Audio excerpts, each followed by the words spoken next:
14 वर्ष तो बहुत छोटी सी बात है।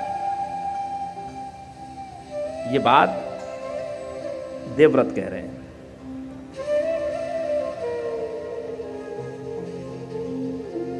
पित्राज्ञया जामदग्नेन पूर्वं छिन्नं शिरो मातुरिति प्रसिद्धं अकार्यमप्याचरितं च तेन गुरोरनुज्ञा च गरीयसी कृता।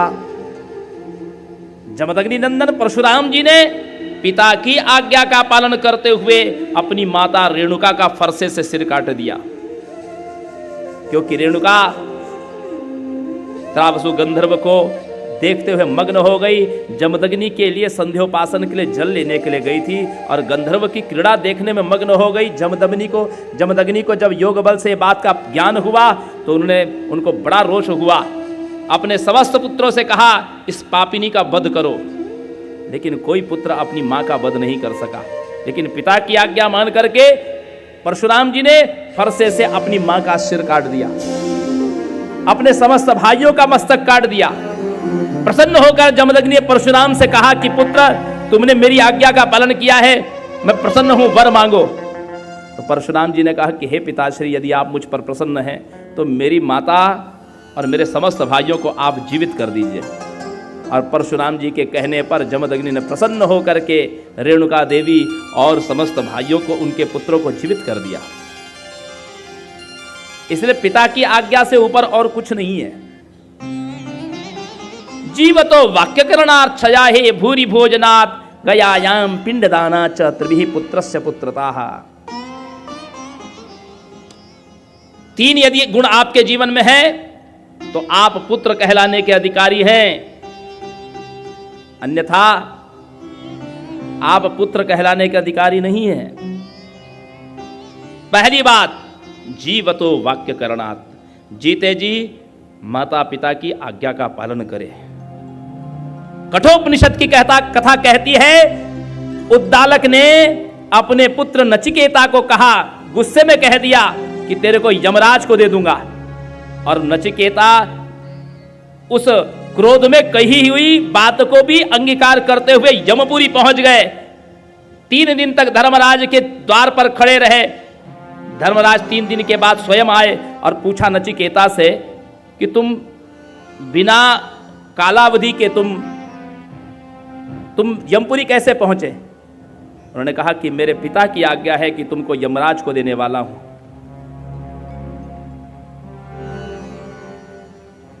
धर्मराज ने कहा कि उन्होंने तो क्रोध में कहा था।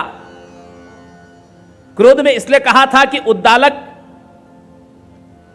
सर्वत्याग यज्ञ कर रहे थे, लेकिन सर्वत्याग यज्ञ में ऐसी वस्तुओं का दान कर रहे थे जो उनके काम की नहीं है। अच्छी गऊओं को रख लेते गौशाला में और जो लंगड़ी लूली गाय है उनको दान कर रहे ब्राह्मणों को। तो नचिकेता को लगा ये बात तो उचित नहीं है। उन्होंने पिता से पूछा कि हे पिताश्री, आप सर्वत्याग यज्ञ कर रहे हो तो पुत्र भी तो, मैं भी तो आपकी संपत्ति हूं, मुझे आप किसको दान करेंगे? तो क्रोध में आकर उद्दालक ने कह दिया तुमको यम को दूंगा। इसी बात के लिए नचिकेता यमपुरी पहुंच गए।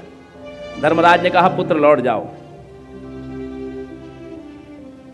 तुम्हारा समय पूरा नहीं हुआ है। पिता ने तो अनजाने में क्रोध में कह दिया, उन्होंने मन से नहीं कहा। नचिकेता कहते हैं कि संसार में वो पुत्र श्रेष्ठ है, सबसे उत्तम तो वो है कि जो माता पिता की आवश्यकता को समझ के उस कार्य को कर ले, माता पिता के मुख से निकलने ना पाए। यदि माता पिता रिटायर्ड हो चुके हैं, अब उनके पास आय का साधन नहीं है और आप कहते हो ना कोई जरूरत रहेगी तो बोलना, लेकिन माता पिता के मन में एक संकोच रहता है, कैसे मांगे अपने बच्चे से। उनका स्वाभिमान को थोड़ा सा चोट पहुंचती है कि हम कैसे मांगे पैसा किसी से, क्योंकि रोज आपकी समस्याओं को देखते हैं, घर चलाने में आपकी कठिनाइयों को देखते हैं। तो आवश्यकता होने पर भी वो, उनके मन में कई बार तीर्थ यात्रा करने की इच्छा होती है, कुछ दान पुण्य करने की इच्छा होती है, लेकिन वो संकुचित हो जाते हैं, नहीं मांगते अपने बच्चों से। तो उत्तम पुत्र वो है जो माता पिता की आवश्यकता को समझ करके उस कार्य को पहले कर देता है, मांगने के लिए उनको मुख खोलने नहीं देता, वही उत्तम है। और मध्यम वो है जो मांगने पर दे देता है।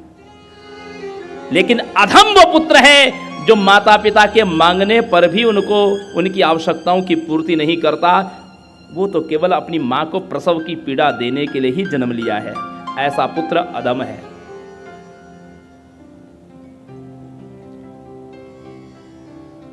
ऐसे पुत्र, इनका पातक कभी नष्ट नहीं होता। और शास्त्र तो कहता है जो माता पिता को कष्ट देने वाला अधम पुत्र है, यदि उसका दर्शन हो जाए तो सचैल स्नान करना चाहिए। सचैल स्नान, वस्त्र, जैसे आप श्मशान से आते हैं तो वस्त्र सहित स्नान करना पड़ता है, वैसे ही ऐसे पातकी का दर्शन हो जाए जो माता पिता को कष्ट देने वाला है, ऐसे यदि पुत्र का दर्शन हो जाए आपको तो सचैल स्नान करिए।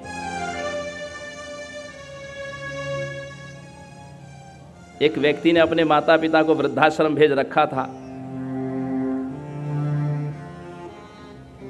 कुछ दिनों के बाद वृद्धाश्रम में उसने फोन किया, पता चला कि उसके पिताजी तो डेथ हो चुकी है। भागा भागा एक संत के पास में गया, पूछा कि जिसके माता पिता वृद्धाश्रम में हो और वहां वृद्धाश्रम में उनकी डेथ हो गई हो, मृत्यु हो गई हो, तो कितने दिन का सूतक लगेगा? संत ने कहा, किनकी बात कर रहे हो? तुम्हारे माता पिता? बोले हाँ। बोले जिनके माता पिता वृद्धाश्रम में मरते हैं उनके बच्चों का जीवन भर सूतक समाप्त नहीं होता। उनका तो सूतक जीवन भर समाप्त नहीं होने वाला, क्योंकि उसके हाथ का छुआ पानी भी आपके लिए विष के समान है। जब लोग कहते हैं ना कि वृद्धाश्रम बनाना है, वृद्धाश्रम बनाना है, यह बहुत अच्छी बात नहीं है। वृद्धाश्रम एक व्यवस्था जरूर है, लेकिन साथ साथ में यह भारत के लिए कलंक भी है। अनाथालय हो सकते हैं, क्योंकि बच्चा अनाथ हो रहा है, किसी के माता पिता मर जाए तो बच्चा अनाथ होता है, लेकिन बच्चों के जीते जी यदि वृद्ध माता पिता अनाथ हो जाए, इससे बड़ा और क्या कलंक हो सकता है। यदि पिताश्री आप मुझे नहीं बताएंगे तो मैं स्वयं पता कर लूंगा। मंत्री से पूछा, सारी घटना का ज्ञान होते ही दासराज के पास चले गए। दासराज से कहा कि मैं आपकी पुत्री अपनी माता के स्वरूप मान करके उनको मैं ले जाने आया हूं। दासराज ने अपनी समस्या कह दी। उन्होंने कहा कि मैं वचन देता हूं कि मैं राज्य नहीं लूंगा। दासराज ने कहा, आपके वचनों पर मुझे पूरा विश्वास है, लेकिन यदि आपके पुत्र ने यदि कल इस बात का दावा किया तब? देवव्रत कहते हैं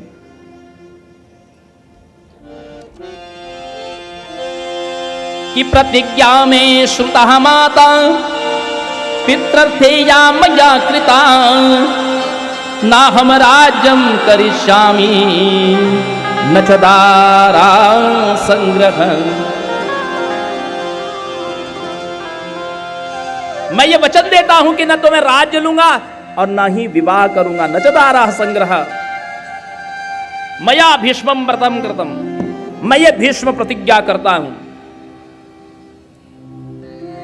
आकाश स्थित देवताओं ने देवव्रत के ऊपर में पुष्प की वर्षा की। अहो भीष्म, धन्य है भीष्म। देवताओं ने भीष्म संबोधन किया, क्योंकि यह भीष्म प्रतिज्ञा है। भीष्म नाम किस बात पर है? जो भीषण प्रतिज्ञा होती है उसका यह संज्ञक नाम है भीष्म। नाम तो देवव्रत है, लोग उनको गांगे कहते हैं, गंगा पुत्र कहते हैं, लेकिन उनकी इस अविचल प्रतिज्ञा के लिए उनको भीष्म कहा जाता है। अंबा से विवाह न करने के कारण परशुराम जी क्रोधित हुए। उनके गुरु परशुराम जी ने भी उनको अंबा से विवाह करने के लिए बद्ध किया, लेकिन उन्होंने गुरु की आज्ञा भी नहीं मानी। ऐसी दृढ़ प्रतिज्ञा की एक बार जो आपने प्रतिज्ञा दे दी है अपने माता पिता के निमित्त, तो फिर किसी का वचन नहीं सुनेंगे। जो माता पिता और गुरु को दिए हुए वचनों में कटिबद्ध रहता है,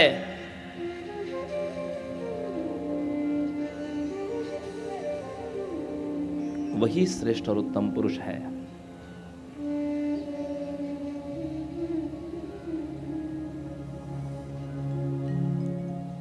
सत्यवती के साथ में जब शंतनु का विवाह हो गया, माताओं सज्जनों, सत्यवती से 2 पुत्र हुए, चित्रांगद और विचित्रवीर्य। एक तो गंधर्व के साथ युद्ध में मारा गया चित्रांगद, और विचित्रवीर्य का विवाह काशी नरेश की कन्या अंबिका अंबालिका से हुआ। अंबा शाल्व के पास में भेज दी गई। यद्यपि भीष्म ने हरण कर लिया था तीनों कन्याओं का, लेकिन शाल्व ने यह कह करके अंबा को अस्वीकार किया कि ये भीष्म के द्वारा हरण की हुई है, तो मैं त्यागी हुई वस्तु को, हरण की हुई वस्तु को स्वीकार नहीं करूंगा। अंबा भीष्म को अपने इस दुख और कष्ट का कारण मान करके तपस्या करने लगी कि जब भी जन्म लूं भीष्म की मृत्यु का कारण बनूं। विचित्रवीर्य भी रोगी होकर के मृत्यु को प्राप्त हो गए। अंबिका अंबालिका से कोई संतान नहीं हुई, तो सत्यवती ने अपने पुत्र व्यास जी का स्मरण किया। व्यास जी के द्वारा अंबिका और अंबालिका का गर्भाधान हुआ। व्यास जी के कुरूप रूप को देख करके अंबिका ने अपने जब नेत्र बंद कर लिए भय कातर हो करके, इसलिए उसके पुत्र जो हुए वो जन्मांध हुए, धृतराष्ट्र नाम हुआ। अंबालिका ने अपने शरीर में, अंबालिका ने जब व्यास जी के रूप को देखा तो भय से थर थर कांपने लगी और उसका शरीर पसीने से युक्त हो गया। इसलिए जो पुत्र हुआ, जिनको हम पांडु कहते हैं, वह रोगी हुए, पीलिया ग्रसित हुए। लेकिन फिर कालांतर में वो ठीक हो गए। इधर जब सत्यवती ने सोचा कि एक पुत्र और उत्तम होना चाहिए जो सब प्रकार से अनुकूल हो, लेकिन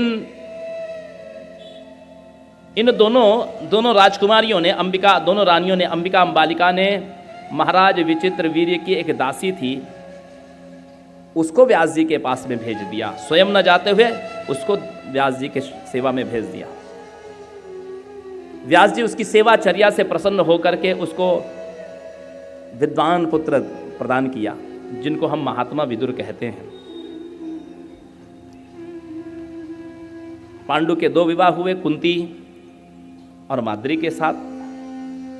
धृतराष्ट्र के भी एक वैश्यवर्ण की कन्या से, जिससे युजुत्सु हुआ, और सुबल की पुत्री गांधारी के साथ में विवाह हुआ।